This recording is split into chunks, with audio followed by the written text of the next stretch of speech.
The single question that we had for homework last night was page 63, the fun one. We wanted to find the magnitude of the electric force on the pith ball caused by the charged Van de Graaff generator. This was the charged Van de Graaff generator. We wanted to find the value of the electric force. So what did we do? We started off probably, if you're anything like me at least, by saying, oh, electric force, that's easy. Electric force is KQ1Q2 over R squared.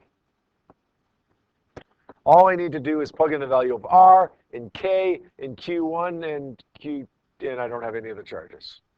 So that doesn't work for me. So right away, I abandoned that method.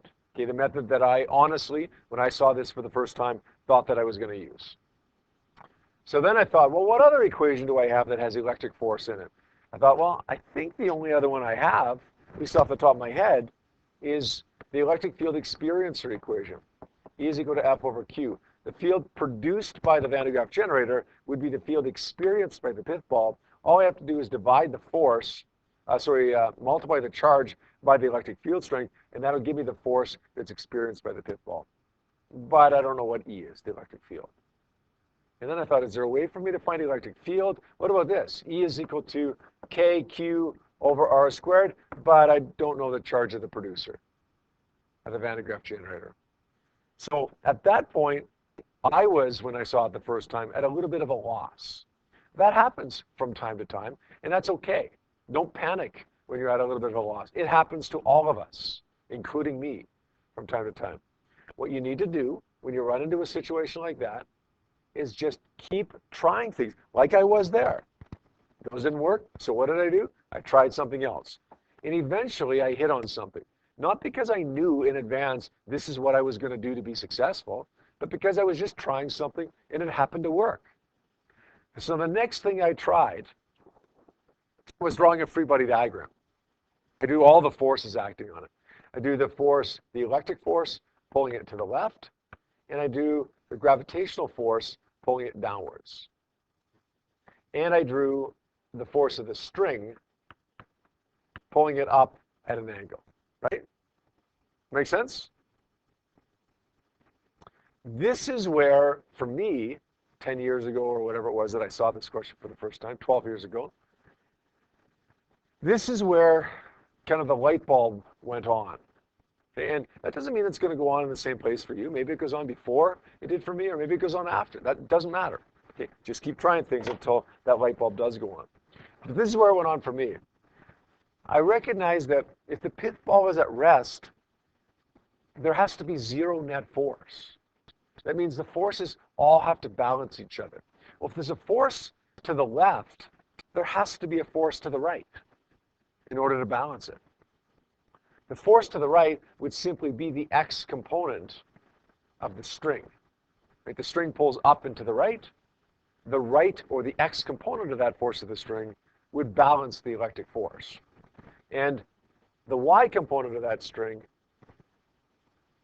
would balance the force of gravity. So at that point I realized, look, if I can get the value of x there, the x component of the force of the string, that's the same value as the electric force. It's got to be the exact same value. And I realized, look, I could find gravity, which is the same as the y component, by simply multiplying 2.5 times 10 to the negative 4 by 9.81. I think that gave me, if anybody has this on the paper right now, just let me know. 2.45, I think, times 10 to the negative 3 newtons. Anybody have that? If I've got the y component and I've got the angle right here is 20 degrees, then I can find the x component by using the tan function. Tan 20 degrees is equal to opposite the x component of the force of the string over 2.45 times 10 to the negative 3 newtons, the adjacent side. Solve for x. Let's do this on the calculator. Say 2.45 times 10 to the negative 3 times tan 20, 8.9. What are our options there? C, 8.9 times 10 to the negative 4.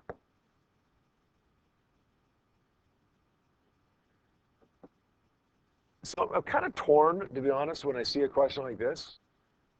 There is physics in it, right? We have to recognize that the forces have to balance. But the physics is actually physics 20 stuff, right? Balancing forces, not so much physics 30 stuff. The idea that it's an electric force doesn't really matter. We're not using any kind of equation that we learned this year.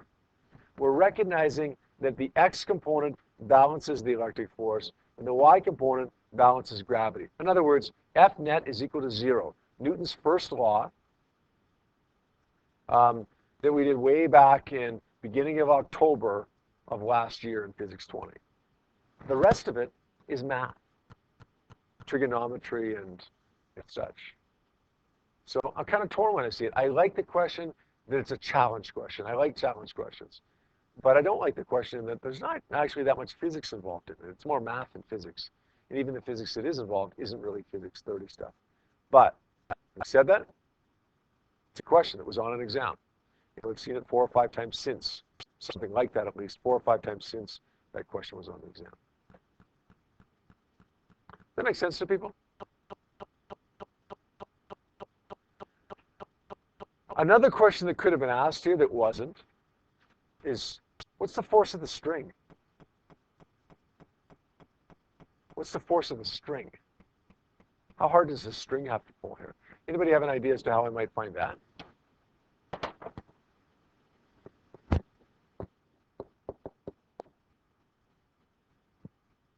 Yeah, go ahead. Yeah. I mean, it's almost the same thing, isn't it? We've got the y component because that's force of gravity, or at least it's not the force of gravity, but it's equal in magnitude to the force of gravity. We've got the adjacent side of that triangle looking for the hypotenuse, so we're just simply going to say cosine, whatever the angle was, 20 degrees, is equal to adjacent over hypotenuse. And the adjacent side, of course, was that force of gravity, 2.45 times 10 to the negative 3. Now this becomes a little bit trickier to rearrange. What we're going to do is take the Fs up and the cosine 20 down. It becomes Fs, force of the string, is 2.45 times 10 to the negative 3 divided by cosine 20. And I don't know what that works out to be, but you can do the math there. Who got this again? Who got the question again? Good. There has been several times over the years a question like this on your unit test. Not the exact same question, but a question like this on your unit test. I don't remember if I've left it on your unit test or not. Every year, some of the questions get repeated from year to year. Okay, we swap in and out. So maybe it was a question on last year's test. Maybe it won't be on this year's test. Maybe it will be on this year's test too. Maybe it was on 2 years ago, not last year, and maybe it will be this year. I don't know. Okay, but I could tell you that in the bank of questions that we use to give you on a unit test, there's a question like that in that bank. Whether it actually appears on your test or not, I'm not sure right now without looking at it again. You guys should do a good job on that now, right? It's a hard question before you've seen it done, but it's not too bad once you've seen it done. Okay. Let's real quickly review the 4 terms that we've done over the last couple of days. And then we're going to go into one new thing that will allow us to finish off the unit and have our test next Wednesday. 4 terms. The first one being electric potential energy. The second one being electric potential energy difference. The third one being electric potential. And the fourth one being electric potential difference. So 4 terms, all with the word electric in there, all with the word potential in there. Some of them, 2 of them with the word potential, energy, 2 with the word difference. Gets a little bit confusing because all 4 terms sound almost exactly the same. All 4 terms mean something slightly different. Electric potential energy, I'll define for you. Remember, and picture this in your mind as you think about this. Electric potential energy is the difference, it is the energy stored in a system of 2 charges a certain distance apart. Let's think about one of those problems that we had involving 2 charges where we wanted to find the net force. or the force on one due to the other. Okay? The electric potential energy is the energy that's stored in this system of both of those charges. Now, let's say they're both positive. They're going to repel each other. This guy has energy, electric potential energy, because he's going to be pushed away from the second guy. The second guy also has electric potential energy because he's going to be pushed away from the first guy. The energy that's stored in this system of both of these charges is defined as the electric potential energy. The symbol, of course, is E, and the units would be joules. That's it. Simple as that for electric potential energy. Now, potential difference, which is given by the symbol delta E, is simply the difference in energy between one point and another. We could say, if we wanted, that it's EF minus EI. But we know that the potential energy can also be defined, or at least the change in potential energy, the gain or loss, can also be defined as what? It's that four-letter word. Somebody said it. Work. It's also defined as work. When I do work on an electric charge in moving it through an electric field, the change in energy that the charge experiences is equal to the work that I did. Now, work requires two things. It requires you to push it over a certain distance. So work is also equal to F times D, or delta E is also equal to F times D. Electric potential, on the other hand, the analogy that we've been using for the last couple of days is the whole money thing, right? We have a certain amount of money together, but we have a certain amount of money per person. The potential is the energy per person. That's a capital V, by the way, not a lowercase v. Lowercase v would be speed, right? We're talking about electric potential. The units for that would be, take a look at the equation. The units for that would be what, Nick?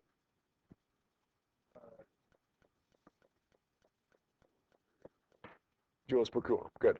Joules per coulomb. We could also say it's equal to a volt.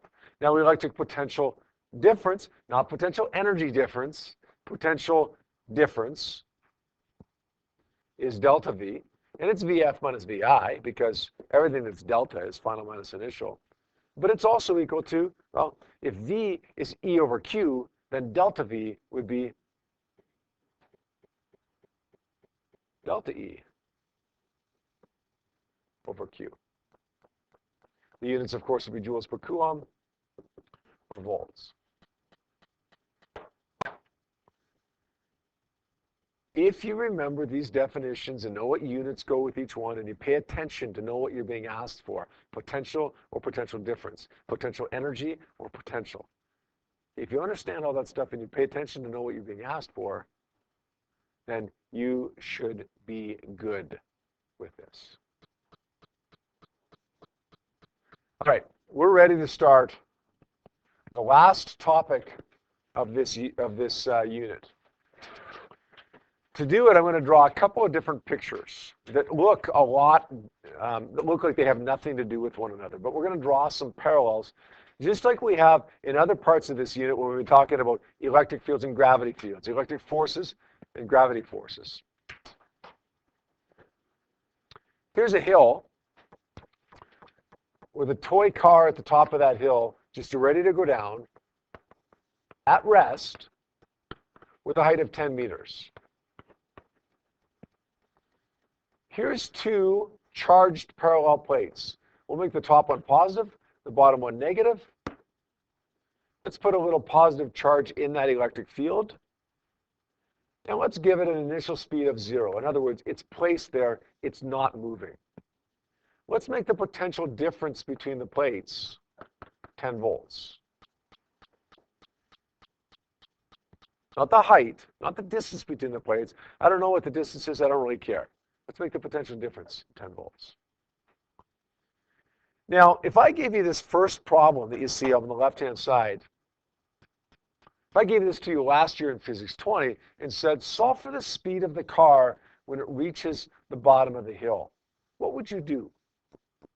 What problem-solving method would come to mind when you see this car going down a hill?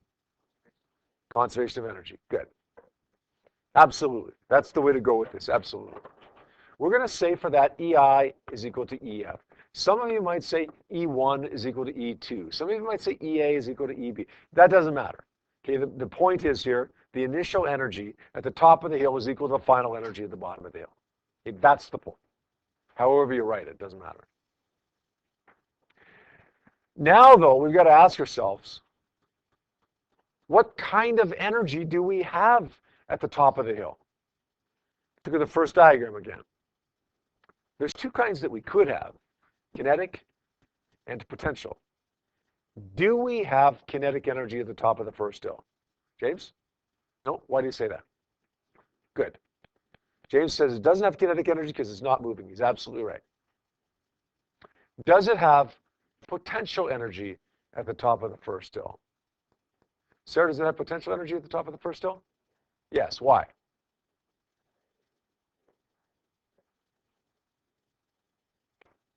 Well, it has energy because it has the potential to do what? Yeah, well, yes. Yeah, it has the potential to do work. It has the potential to roll down the hill, right? It has the potential to fall.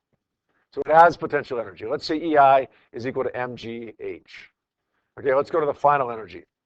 Let's ask yourself the same two questions here now. Does it have kinetic energy, Reese, at the bottom of the first hill? Yeah, why? Right? Does it have potential energy at the bottom of the first hill? Lucas? No, because it doesn't have a height, right? So it's just mgh is equal to 1/2 mv squared. You've seen that a million times in Physics 20, right? Those roller coaster problems where the initial potential energy is equal to the final kinetic energy. You did that a whole bunch of times on your West Ed assignment last year, your field trip assignment. Okay, when you're trying to find the speed of the roller coaster cart at the bottom of the hill, and so on. That's what we'd do. Okay, let's jump over to the right-hand side now.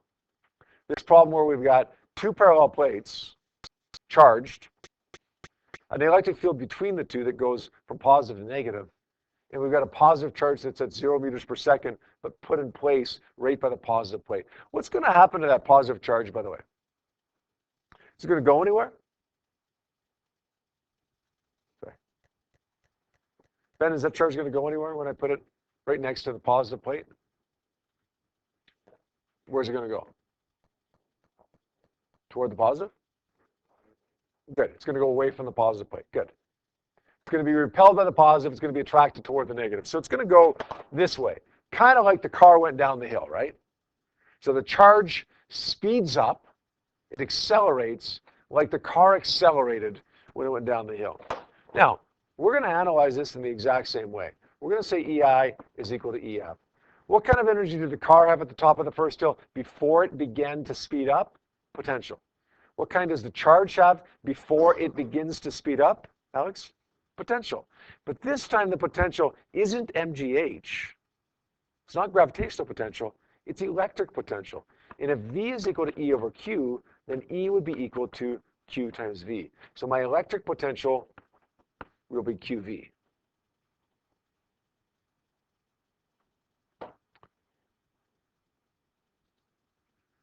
Lane, what happens to this charge when it reaches the negative plate? Is it moving? Yeah, so it's got kinetic energy, right? Does it have potential to go any further when it gets to the positive plate? No, it's not going to speed up anymore, right? So it doesn't have potential energy. So instead of saying mgh equals 1/2 mv squared like we did in the Hill problem, now we're saying QV is equal to 1/2 mv squared in the electric potential problem.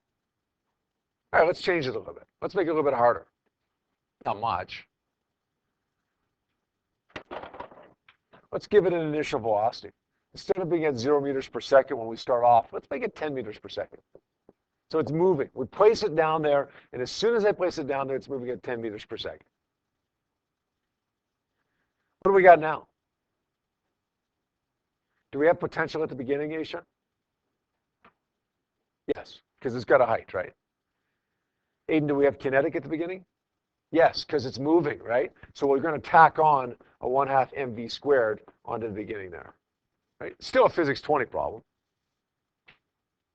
Final energy is 1/2 mv squared. Let's give this one an initial velocity now. Instead of being at rest when I place it there, let's make it move at, let's say, 10 meters per second. This charge still has potential, but now it's got kinetic as well. So we're going to tack on a 1/2 mv squared there.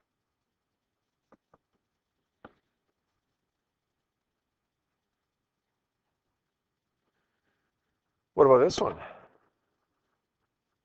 What if I want to find the speed of the car halfway down?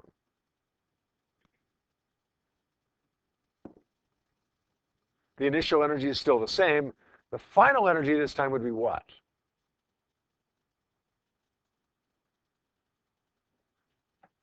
Tara, do we have kinetic energy still halfway down?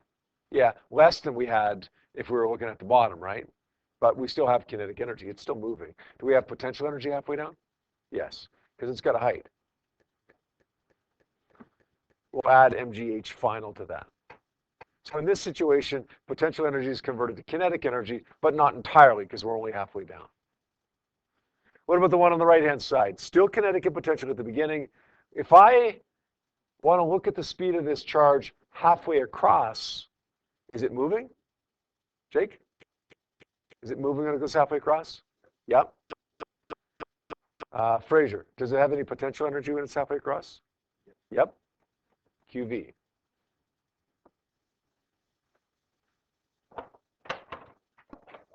What would be the height right here? 5 meters. Sorry, what did you say? Okay, you know what? We're going to go with 10 here, actually. And then we're going to make this one over here, the final height, 5 meters, right? Now, what you could do, what we could do there is consider this our ground level and make this initial height 5, and then the final height would be 0. But I don't want to do that right now, just for comparison purposes. So we got 10 meters and 5 meters for a final height. All right. What about over here? What's my initial potential over here? Brendan, what's my initial potential right here? 10 volts. Good. Kathleen, what's my final potential right here? If I've gone halfway across.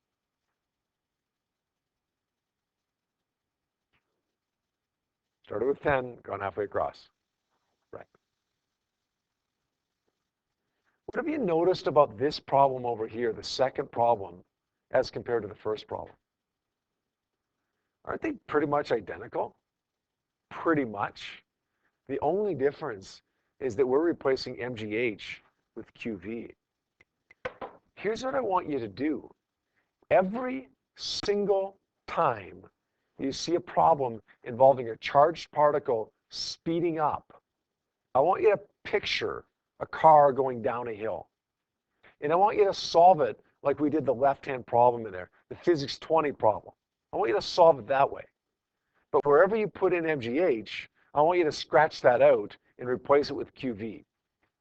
If you do that, you can solve these problems. For me, it's hard to visualize a proton or an electron accelerating through anything. It's just not, it's just too abstract to see it, to visualize it. But I can picture a car going down a hill, and I know I can solve that problem. So why don't I solve the new problem, the new abstract problem, like the old practical problem, and just replace mgh with qv? Because it works every time, right? I got one more little picture to show you. This one's a little bit quicker. This time we got a car at the bottom of the hill, moving at 10 meters per second. Let's say the height of the hill is 5.0 meters. We want to find the speed of the car at the top of the hill. What would we do there?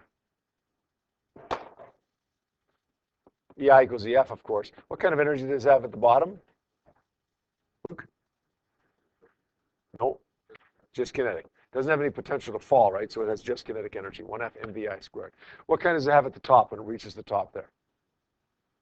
Oliver, does it have kinetic at the top? Yeah. We're trying to find a speed, so we'll have to assume it's still got kinetic, right? 1/2 mvf squared. Good. Does it have potential at the top, Jace?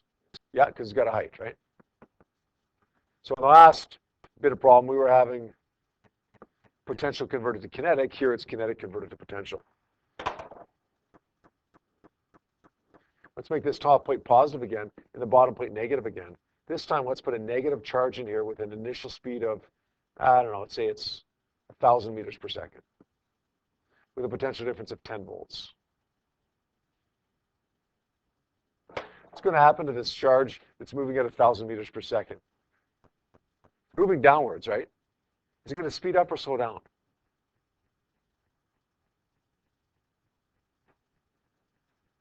Aaron, is it going to speed up or slow down? Good, it's going to slow down. It's being repelled by the negative charge, right? So if it's slowing down, it must start off with kinetic energy. And that kinetic energy must be converted to potential energy. And assuming it's still moving when it reaches the other side, it would still have some kinetic energy.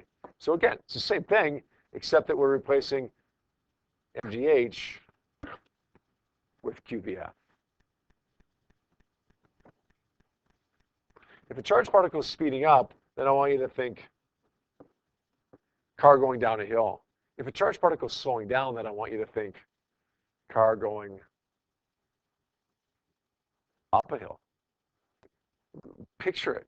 As silly as it sounds, like literally see the car in your head going up the hill or down the hill. And then you can solve this problem. Oliver, what color is the car? Good. Light blue or dark blue? Dark blue. How many people in the car? Boys or girls? Okay. Oh. Is it an older car or kind of a newer car? New car? Like what kind? A blue Ferrari. I don't know if I've seen a blue Ferrari. They're usually like red or yellow, right? All right, we'll go with the blue Ferrari. How many wheels does it have? Good. Good. You see if you're paying attention there. Somebody this morning said 3 when I asked that question.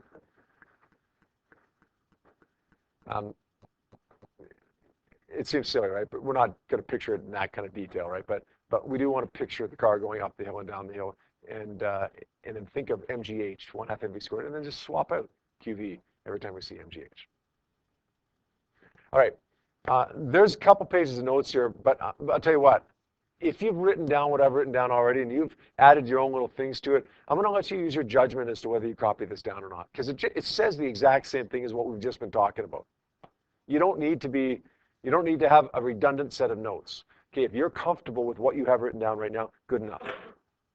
If you're not, then write this down. So of course, the only difference with treating this as a problem where the car is going down the hill or up the hill is that this time we're not dealing with gravitational potential energy. We're dealing with the electric potential energy. But that's an easy substitution to make, right? Wherever you would put mgh, you're going to put qv. Sometimes you might even write down mgh. Like literally, you might solve it as a problem where the car is going down the hill and write down mgh equals 1/2 mv squared and then just erase it or cross it out and put qv. I don't care what you do there. I just want you to picture it as the car going up or down the hill. All right. Here's our first example. I think it's 2 of them that we have today. First one is a pith ball. Yeah, what's in a pith ball? It's light. It doesn't weigh much. Pith is this material from the inside of a plant, and it's really, really light. It's like a corn puff or a corn pop, kind of. I don't know, because it's not a corn puff. It doesn't come from corn. I don't know. You're going to give me a hard time over this? I didn't write the question. Make it a styrofoam ball that's got aluminum foil wrapped around it, okay? You happy now? You wouldn't be, would you? All right, so pith ball, or corn puff, of mass 2.4 times 10 to the negative 4 kilograms with a positive charge is initially at rest in an electric field. At this location, it's got this much potential energy. When it's released, the ball accelerates. Okay, we don't need to go any further with this. The wording of this thus far is we could solve it. Okay, we probably could without even thinking of it as the car here. Okay, but the wording of it is still a little bit off. Like the wording of it still doesn't seem quite as familiar as a car starts at the top of a hill with this much potential energy, and as it's released, it speeds up as it goes down the hill. That still seems easier. So this charged particle is accelerating.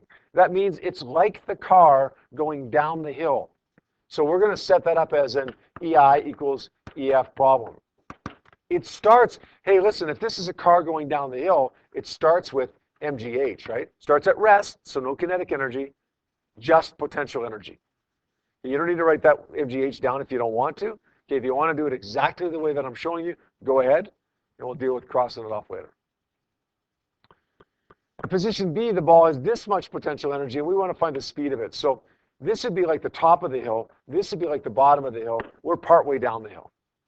Partway down the hill, the car has potential energy, and it has kinetic energy. And we're looking for the speed partway down the hill. But here's the thing. It's not a car on a hill. It's a charged particle that's speeding up. So we can replace MGH, everywhere we see MGH, with QV. Or, in this case, they actually make it even easier for me. Instead of replacing with QV, the equation to find potential energy, look, they give me the potential energy. At the beginning, it has 3.0 times 10 to the negative 7 joules. At the end, it has 1.5 times 10 to the negative 8 joules.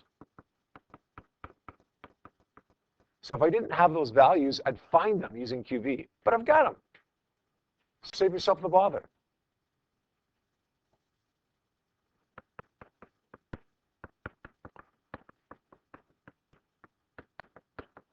The mass here is going to be 2.4 times 10 to the negative 4.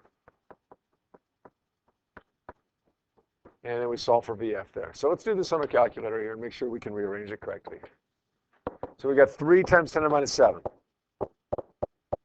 Subtract 1.5 times 10 to the minus 8. Let's double that because we got to take the half over by dividing or by multiplying by 2. And let's divide that by 2.4 times 10 to the negative 4. Gives us 0.002375. That would be an option, by the way, if this is a multiple choice question, but it'd be a wrong one because we haven't square rooted it yet. Final answer, 4.9 times 10 to the minus 2.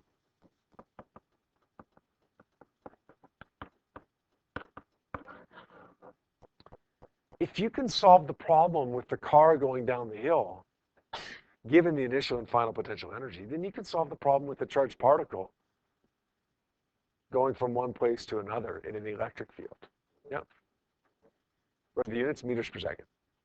Speed, right? All right, try these two questions, please.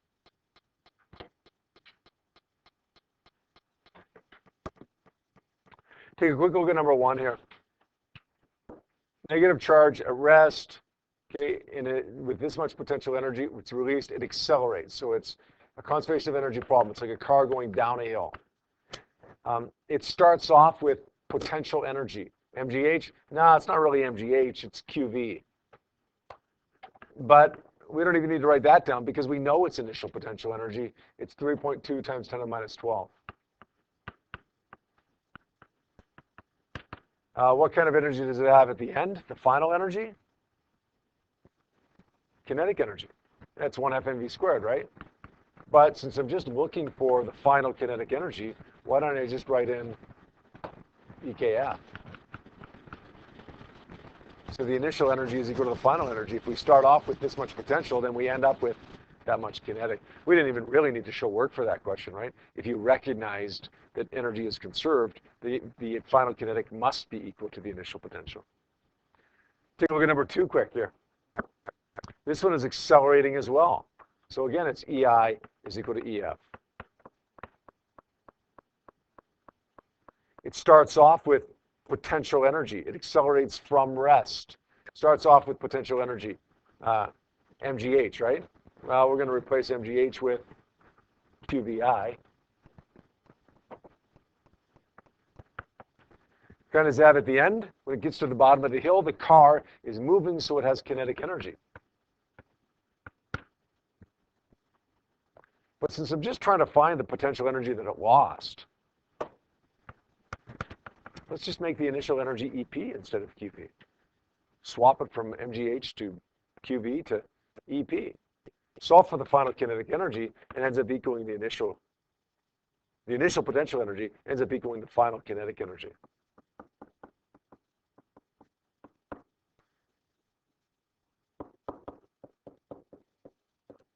And we do the math, it works out to be 2.30 times 10 to the 6 joules. Sometimes these questions that are actually easier because they give us numbers seem harder. They do. For me too sometimes. But I'm going to give you one more example. This one's going to be a little bit harder, but it's probably going to seem a little bit easier for you, actually. And then we're going to wrap it up. Two vertical plates are connected to a DC power supply as shown on the diagram. The potential difference between the plates is 2,000 volts. A sphere with a positive charge is placed at the positive plate and released. It accelerates. Okay, it's like a car going down a hill. It's accelerating. It's speeding up. The car goes down the hill. What's the speed of the sphere just before it strikes the negative plate? In other words, what's the speed of the car when it reaches the bottom of the hill? It's placed at rest. The car is at rest at the top of the hill. It has only potential energy. What kind of energy does the car have at the bottom of the hill? It's got just kinetic energy because it doesn't have any further to fall. We're going to replace, however, this MGH with QV because we're dealing with potential, with electric potential instead of gravitational potential. We're going to solve for VF here. What is it? What do we got here? 2.6 times 10 to the minus 12. Now, this is a little bit different, actually. VI, the initial potential. My potential difference is 2,000 volts. That might mean that this potential is 6,000, and this potential is 8,000. Or it might mean that this potential is 1, and this one is 2001. Or it might mean that this is 0 and this is 2000. It doesn't really matter. When you see a problem that says, here's the potential difference between the plates, assume the first plate is 0 and the second plate is 2000. It's going to give you the same answer any way you look at it. Okay, if you use these numbers for initial and final potential or these numbers for initial and final potential, you got the same answer. Just easier to use these ones, right? So the initial potential would be sorry, this should be the other way around, though. Should be the other way around. So the initial potential would be 2,000. The mass is 3.0 times 10 to the negative 15. And the final potential is 0, so we'll just leave that off. And then we solve it, and we're done. 2.6 times 10 to the minus 12 times 2,000. Double that, because we got a half on the other side. Let's divide by 3 times 10 to the negative 15. Now let's square root that. The F is 1.9 times 10 to the 3.